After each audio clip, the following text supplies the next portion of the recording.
साथियों, नमस्कार। मन की बात में आप सभी का बहुत बहुत स्वागत है। जुलाई का महीना यानी मॉनसून का महीना, बारिश का महीना। बीते कुछ दिन प्राकृतिक आपदाओं के कारण चिंता और परेशानी से भरे रहे हैं। यमुना समेत कई नदियों में बाढ़ से कई इलाकों में लोगों को तकलीफ उठानी पड़ी है। पहाड़ी इलाकों में भूस्खलन की घटनाएं भी हुई हैं।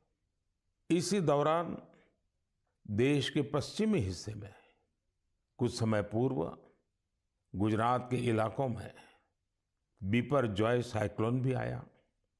लेकिन साथियों, इन आपदाओं के बीच हम सब देशवासियों ने फिर दिखाया है कि सामूहिक प्रयास की ताकत क्या होती है। स्थानीय लोगों ने, हमारे एनडीआरएफ के जवानों ने, स्थानीय प्रशासन के लोगों ने दिन रात लगाकर ऐसी आपदाओं का मुकाबला किया है।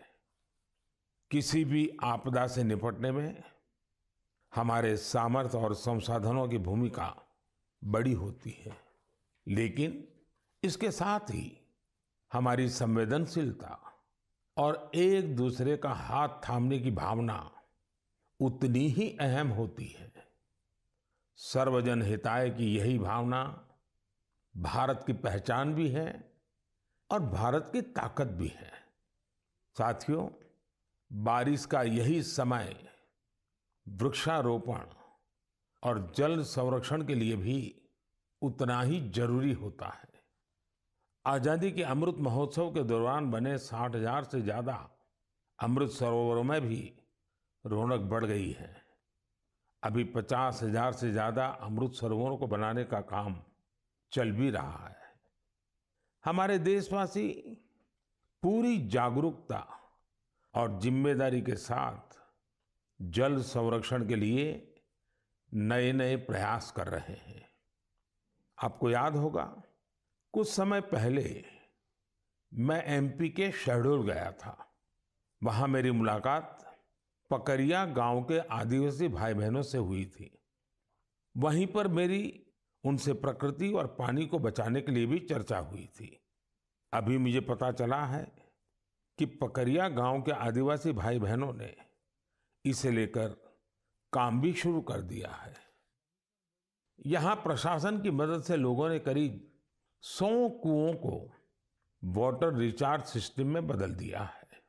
बारिश का पानी अब इन कुओं में जाता है और कुओं से ये पानी जमीन के अंदर चला जाता है। इससे इलाके में भू जल स्तर भी धीरे धीरे सुधरेगा। अब सभी गांव वालों ने पूरे क्षेत्र के करीब करीब 800 कुएं को रिचार्ज के लिए उपयोग में लाने का लक्ष्य बनाया है। ऐसी ही एक उत्साहवर्धक खबर यूपी से आई है।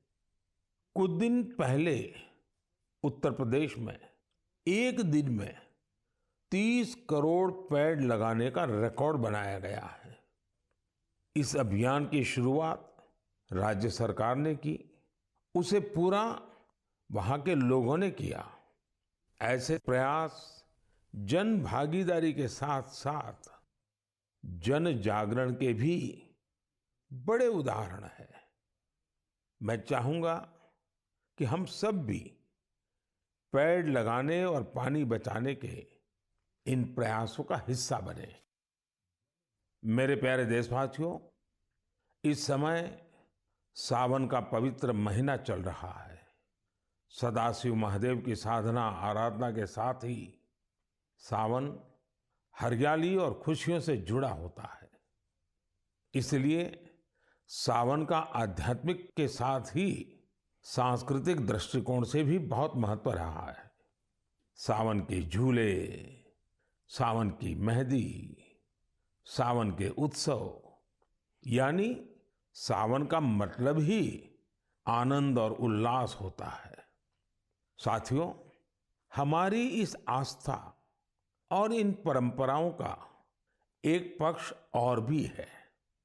हमारे ये पर्व और परंपराएं हमें गतिशील बनाते हैं। सावन में शिव आराधना के लिए कितने ही भक्त कांवड़ यात्रा पर निकलते हैं। सावन की वजह से इन दिनों 12 ज्योतिर्लिंगों में भी खूब श्रद्धालु पहुंच रहे हैं। आपको ये जानकर भी अच्छा लगेगा कि बनारस पहुंचने वाले लोगों की संख्या भी रिकॉर्ड तोड़ रही है। अब काशी में हर साल 10 करोड़ से भी ज्यादा पर्यटक पहुंच रहे हैं। अयोध्या, मथुरा, उज्जैन जैसे तीर्थों पर आने वाले श्रद्धालुओं की संख्या भी तेजी से बढ़ रही है। इससे लाखों गरीबों को रोजगार मिल रहा है, उनका जीवन यापन हो रहा है। ये सब हमारे सांस्कृतिक जन जागरण का परिणाम है। इसके दर्शन के लिए अब तो पूरी दुनिया से लोग हमारे तीर्थों में आ रहे हैं।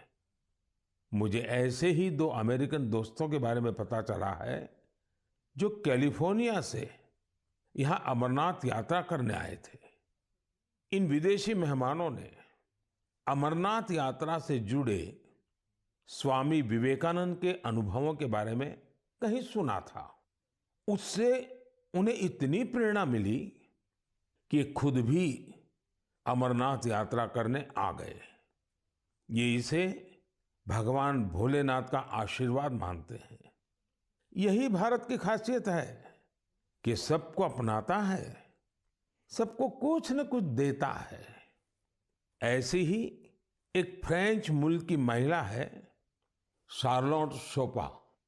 बीते दिनों जब मैं फ्रांस गया था तो इनसे मेरी मुलाकात हुई थी। शार्लोट शोपा एक योगा प्रैक्टिशनर है, योगा टीचर है और उनकी उम्र 100 साल से भी ज्यादा है। वो सेंचुरी पार कर चुकी है। वो पिछले 40 साल से योग प्रैक्टिस कर रही हैं। वो अपने स्वास्थ्य और 100 साल की इस आयु का श्रेय योग को ही देती हैं। वो दुनिया में भारत के योग विज्ञान और इसकी ताकत का एक प्रमुख चेहरा बन गई है। इनसे हर किसी को सीखना चाहिए। हम न केवल अपनी विरासत को अंगीकार करें, बल्कि उसे जिम्मेदारी के साथ विश्व के सामने प्रस्तुत भी करें। और मुझे खुशी है कि ऐसा ही एक प्रयास उज्जैन में चल रहा है। यहां देश भर के 18 चित्रकार पुराणों पर आधारित आकर्षक चित्रकथाएं बना रहे हैं। ये चित्र बूंदी शैली, नाथद्वारा शैली, पहाड़ी शैली और अपभ्रंश शैली जैसी कई विशिष्ट शैलियों में बनेंगे। इन्हें उज्जैन के त्रिवेणी संग्रहालय में प्रदर्शित किया जाएगा। यानी कुछ समय बाद जब आप उज्जैन जाएंगे तो महाकाल महालोक के साथ साथ एक और दिव्य स्थान के आप दर्शन कर सकेंगे। साथियों, उज्जैन में बन रही इन पेंटिंग्स की बात करते हुए मुझे एक और अनोखी पेंटिंग की याद आ गई है। ये पेंटिंग राजकोट के एक आर्टिस्ट प्रभात सिंह मोडभाई बरहाट जी ने बनाई थी। ये पेंटिंग छत्रपति वीर शिवाजी महाराज के जीवन के एक प्रसंग पर आधारित थी। आर्टिस्ट प्रभात भाई ने दर्शाया था कि छत्रपति शिवाजी महाराज राज्याभिषेक के बाद अपनी कुलदेवी तुलजा माता के दर्शन करने जा रहे थे, तो उस समय क्या माहौल था। अपनी परंपराओं, अपनी धरोहरों को जीवंत रखने के लिए हमें उन्हें सहेजना होता है, उन्हें जीना होता है, उन्हें अगली पीढ़ी को सिखाना होता है। मुझे खुशी है कि आज इस दिशा में अनेकों प्रयास हो रहे हैं। मेरे प्यारे देशवासियों, कई बार जब हम इकोलॉजी, फ्लोरा, फौना, बायोडायवर्सिटी, जैसे शब्द सुनते हैं तो कुछ लोगों को लगता है कि ये तो स्पेशलाइज्ड सब्जेक्ट है, इनसे जुड़े एक्सपर्ट के विषय हैं। लेकिन ऐसा नहीं है। अगर हम वाकई प्रकृति प्रेम करते हैं तो हम अपने छोटे छोटे प्रयासों से भी बहुत कुछ कर सकते हैं। तमिलनाडु में वाडावल्ली के एक साथी हैं सुरेश राघवन जी। राघवन जी को पेंटिंग का शौक है। आप जानते हैं, पेंटिंग कला और कैनवास से जुड़ा काम है। लेकिन राघवन जी ने तय किया कि वो अपनी पेंटिंग्स के जरिए पेड़ पौधों और जीव जंतुओं की जानकारी को संरक्षित करेंगे।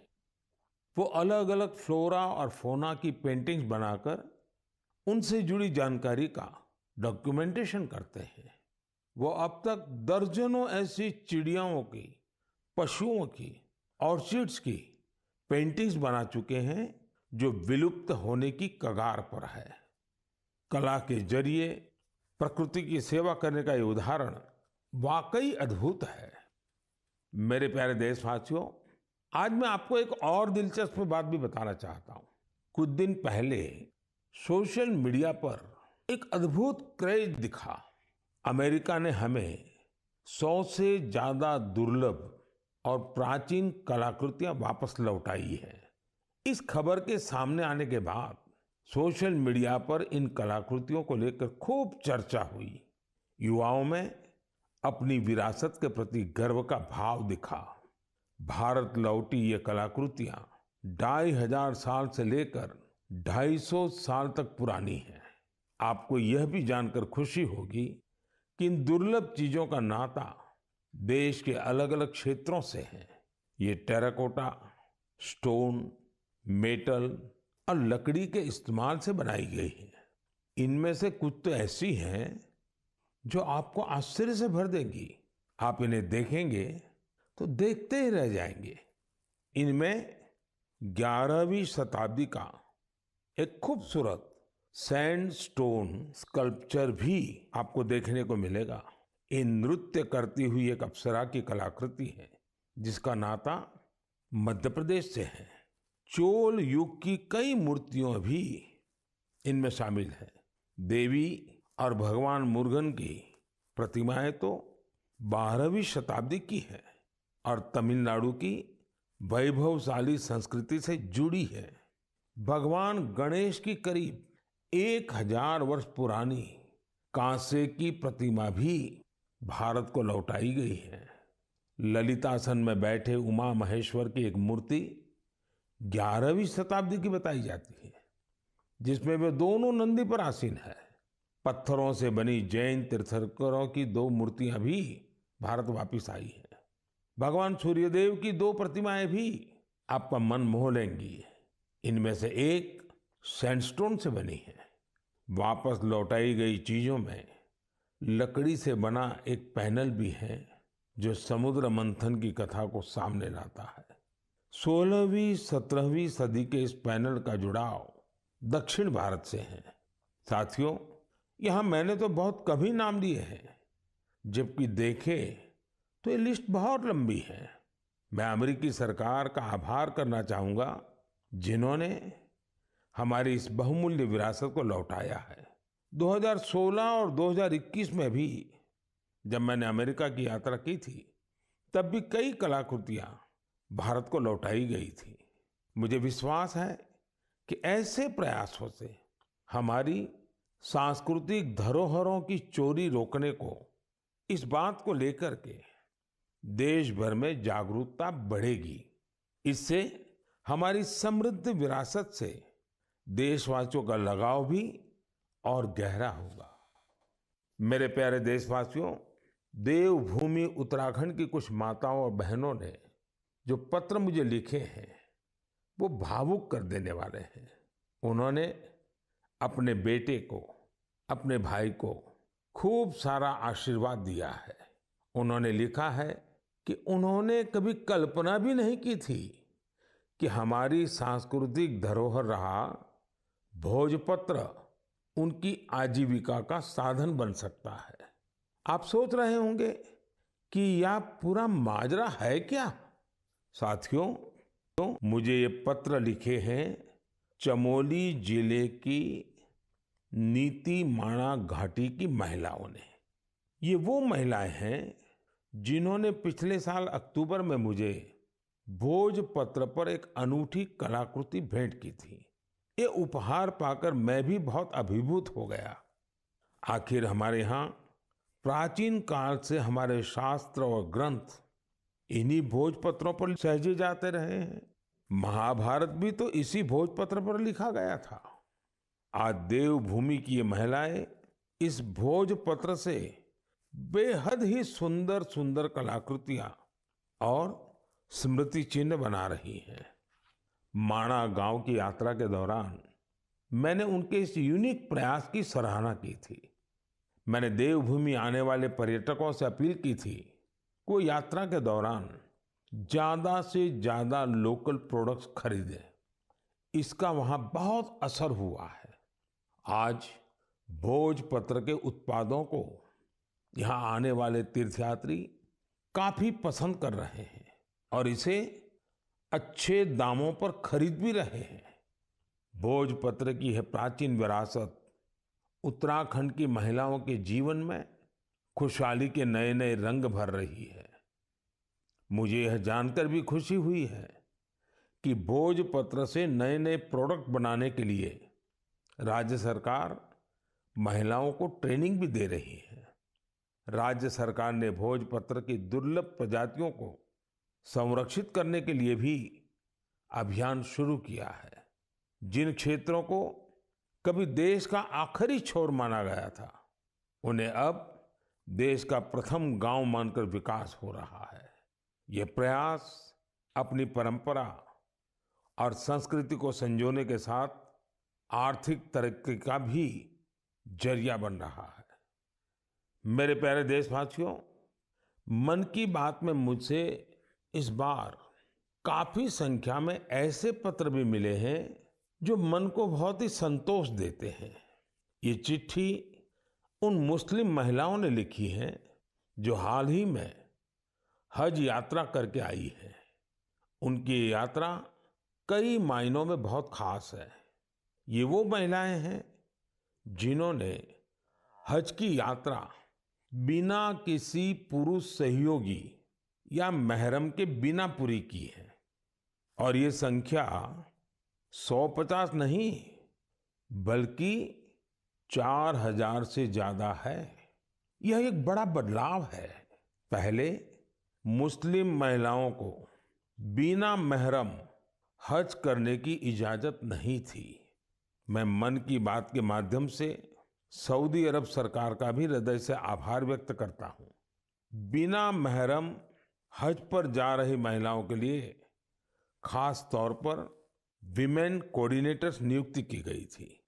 साथियों, बीते कुछ वर्षों में हज पॉलिसी में जो बदलाव किए गए हैं, उनकी भरपूर सराहना हो रही है। हमारी मुस्लिम माताओं और बहनों ने इस बारे में मुझे काफी कुछ लिखा है। अब ज्यादा से ज्यादा लोगों को हज पर जाने का मौका मिल रहा है।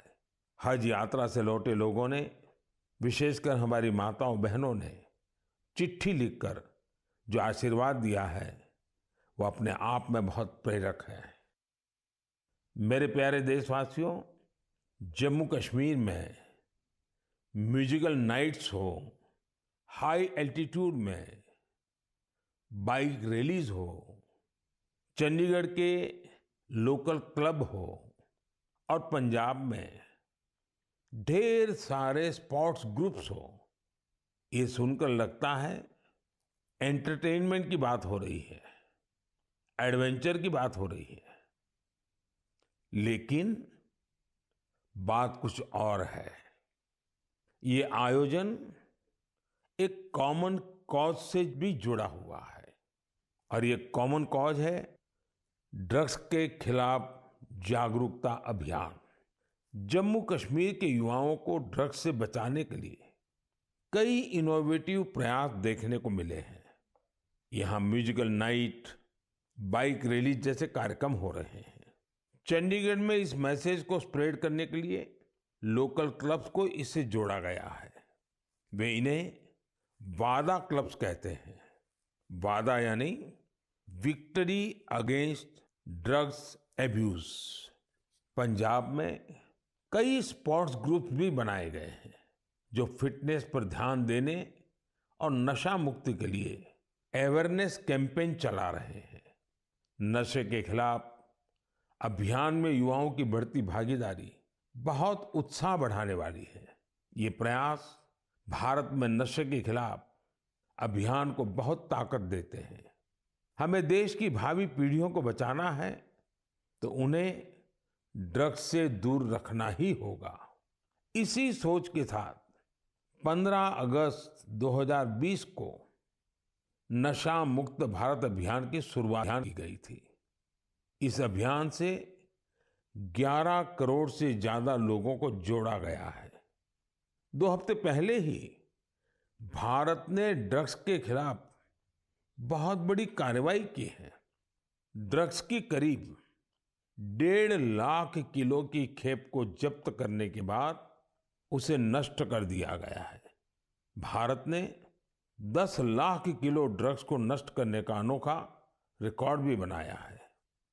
इन ड्रग्स की कीमत 12,000 करोड़ रुपए से भी ज्यादा थी। मैं उन सभी की सराहना करना चाहूंगा जो नशा मुक्ति के इस नेक अभियान में अपना योगदान दे रहे हैं। नशे की लत न सिर्फ परिवार बल्कि पूरे समाज के लिए बड़ी परेशानी बन जाती है। ऐसे में यह खतरा हमेशा के लिए खत्म हो, इसके लिए जरूरी है कि हम सब एकजुट होकर इस दिशा में आगे बढ़े। मेरे प्यारे देशवासियों, जब बात ड्रग्स और युवा पीढ़ी की हो रही है तो मैं आपको मध्य प्रदेश की एक इंस्पायरिंग जर्नी के बारे में भी बताना चाहता हूं। ये इंस्पायरिंग जर्नी है मिनी ब्राजील की। आप सोच रहे होंगे कि मध्य प्रदेश में मिनी ब्राजील कहां से आ गया। यही तो ट्विस्ट है। एमपी के शहडोल में एक गांव है विचारपुर। विचारपुर को मिनी ब्राजील कहा जाता है। मिनी ब्राजील इसलिए क्योंकि ये गांव आज फुटबॉल के उभरते सितारों का गढ़ बन गया है। जब कुछ हफ्ते पहले मैं शहडोल गया था तो मेरी मुलाकात वहां ऐसे बहुत सारे फुटबॉल खिलाड़ियों से हुई थी। मुझे लगा कि इस बारे में हमारे देशवासियों को और खासकर युवा साथियों को जरूर जानना चाहिए। साथियों, विचारपुर गांव के मिनी ब्राजील बनने की यात्रा 2-2.5 दशक पहले शुरू हुई थी। उस दौरान विचारपुर गांव अवैध शराब के लिए बदनाम था, नशे की गिरफ्त में था। इस माहौल का सबसे बड़ा नुकसान यहाँ के युवाओं को हो रहा था। एक पूर्व नेशनल प्लेयर और कोच रईस अहमद ने इन युवाओं की प्रतिभा को पहचाना।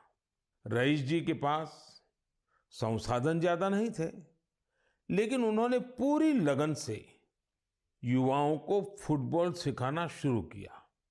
कुछ साल के भीतर ही यहाँ फुटबॉल इतनी पॉपुलर हो गई कि विचारपुर गांव की पहचान ही फुटबॉल से होने लगी। अब यहाँ फुटबॉल क्रांति नाम से एक प्रोग्राम भी चल रहा है। इस प्रोग्राम के तहत युवाओं को इस खेल से जोड़ा जाता है और उन्हें ट्रेनिंग दी जाती है। ये प्रोग्राम इतना सफल हुआ है कि विचारपुर से नेशनल और स्टेट लेवल के 40 से ज्यादा खिलाड़ी निकले हैं। ये फुटबॉल क्रांति अब धीरे धीरे पूरे क्षेत्र में फैल रही है। शहडोल और उसके आसपास के काफी बड़े इलाके में 1200 से ज्यादा फुटबॉल क्लब बन चुके हैं। यहाँ से बड़ी संख्या में ऐसे खिलाड़ी निकल रहे हैं जो नेशनल लेवल पर खेल रहे हैं। फुटबॉल के कई बड़े पूर्व खिलाड़ी और कोच आज यहाँ युवाओं को ट्रेनिंग दे रहे हैं। आप सोचिए, एक आदिवासी इलाका जो अवैध शराब के लिए जाना जाता था, नशे के लिए बदनाम था, वो अब देश की फुटबॉल नर्सरी बन गया है। इसलिए तो कहते हैं, जहां चाह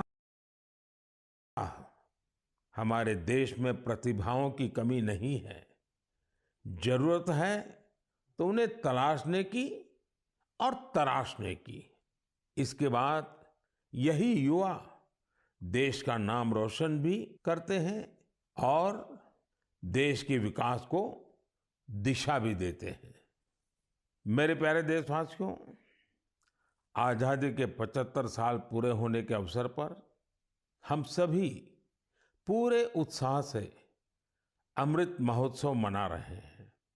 अमृत महोत्सव के दौरान देश में करीब करीब 2 लाख कार्यक्रमों का आयोजन किया गया है। ये कार्यक्रम एक से बढ़कर एक रंगों से सजे थे, विविधता से भरे थे। इन आयोजनों की एक खूबसूरती ये भी रही कि इनमें रिकॉर्ड संख्या में युवाओं ने हिस्सा लिया। इस दौरान हमारे युवाओं को देश की महान विभूतियों के बारे में बहुत कुछ जानने को मिला। पहले कुछ महीनों की बात करें तो जन भागीदारी से जुड़े कई दिलचस्प कार्यक्रम देखने को मिले। ऐसा ही एक कार्यक्रम था दिव्यांग लेखकों के लिए राइटर मीट का आयोजन। इसमें रिकॉर्ड संख्या में लोगों की सहभागिता देखी गई। वहीं आंध्र प्रदेश के तिरुपति में राष्ट्रीय संस्कृत सम्मेलन का आयोजन हुआ। हम सभी जानते हैं कि हमारे इतिहास में किलों का, फोर्ट्स का कितना महत्व रहा है। इसी को दर्शाने वाली एक कैंपेन किले और कहानियां यानी फोर्ट से जुड़ी कहानियां भी लोगों को खूब पसंद आई। साथियों, आज जब देश में चारों तरफ अमृत महोत्सव की गूंज है, 15 अगस्त पास ही है, तो देश में एक और बड़े अभियान की शुरुआत होने जा रही है। शहीद वीर वीरांगनाओं को सम्मान देने के लिए मेरी माटी मेरा देश अभियान शुरू होगा। इसके तहत देश भर में हमारे अमर बलिदानियों की स्मृति में अनेक कार्यक्रम आयोजित होंगे। इन विभूतियों की स्मृति में देश की लाखों ग्राम पंचायतों में विशेष शिलालेख भी स्थापित किए जाएंगे। इस अभियान के तहत देश भर में अमृत कलश यात्रा भी निकाली जाएगी। देश के गांव-गांव से, कोने-कोने से 7500 कलशों में मिट्टी लेकर ये अमृत कलश यात्रा देश की राजधानी दिल्ली पहुंचेगी। ये यात्रा अपने साथ देश के अलग-अलग हिस्सों से पौधे लेकर भी आएगी। 7500 कलश में आई माटी और पौधों से मिलाकर फिर नेशनल वॉर मेमोरियल के समीप अमृत वाटिका का निर्माण किया जाएगा। ये अमृत वाटिका एक भारत श्रेष्ठ भारत का भी बहुत ही भव्य प्रतीक बनेगी। मैंने पिछले साल लाल किले से अगले 25 वर्षों के अमृतकाल के लिए पंच प्राण की बात की थी। मेरी माटी मेरा देश अभियान में हिस्सा लेकर हम इन पंच प्राणों को पूरा करने की शपथ भी लेंगे। आप सभी देश की पवित्र मिट्टी को हाथ में लेकर शपथ लेते हुए अपनी सेल्फी को yuva.gov.in पर जरूर अपलोड करें। पिछले वर्ष स्वतंत्रता दिवस के अवसर पर हर घर तिरंगा अभियान के लिए जैसा पूरा देश एक साथ आया था, वैसे ही हमें इस बार भी फिर से हर घर तिरंगा फहराना है और इस परंपरा को लगातार आगे बढ़ाना है। इन प्रयासों से हमें अपने कर्तव्यों का बोध होगा, देश की आजादी के लिए दिए गए असंख्य बलिदानों का बोध होगा, आजादी के मूल्य का एहसास होगा। इसलिए हर देशवासी को इन प्रयासों से जरूर जुड़ना चाहिए।